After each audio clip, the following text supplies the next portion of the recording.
Nick Cater is a senior fellow at the Menzies Research Centre, but importantly a significant contributor here on ADH. And you can hear him every Thursday night at 8 o'clock. Marvellous stuff, wonderful program. He writes splendidly and with clarity for the Australian newspaper. His insights are a challenge to the woke world of government we live in. So on some critical issues, he joins me tonight. Nick, thank you for your time. Look, before we go any further, can I just ask you about Daniel Andrews? I mean, this man went to a state election promising the Commonwealth Games for regional Victoria to win votes. Now he's said today it's off with little notice to anybody. The Commonwealth Games, over 90 years old, has been killed off by Daniel Andrews. Nick, what do we make of this bloke? And at the end of the day, to whom is he accountable?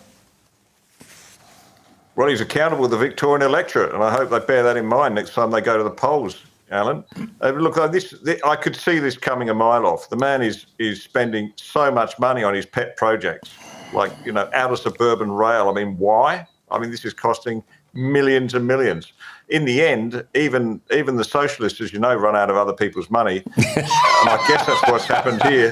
But what a disappointment for the people of Victoria, particularly those country towns. I mean, I was up in country Victoria a few months back, and people were genuinely excited about the idea they might actually have major sporting events there, and they've been let down by their premier. But see, my point is this. If a premier goes to an election and one of his key policies is, we're not going to have the Commonwealth Games in Melbourne, we're going to go to regional Victoria. This was all designed to win votes. I mean, I'm not a conspiracist, but there should be a mechanism that investigates the background to all of this. Well, there should be, but as you know, the mechanisms they have in Victoria, their corruption commission, they have no influence whatsoever. Daniel Andrews just snubs his nose at them. He ignores them, pretends they're not there. Yes. And we saw during COVID that this is a man who considers himself unaccountable to anybody except himself.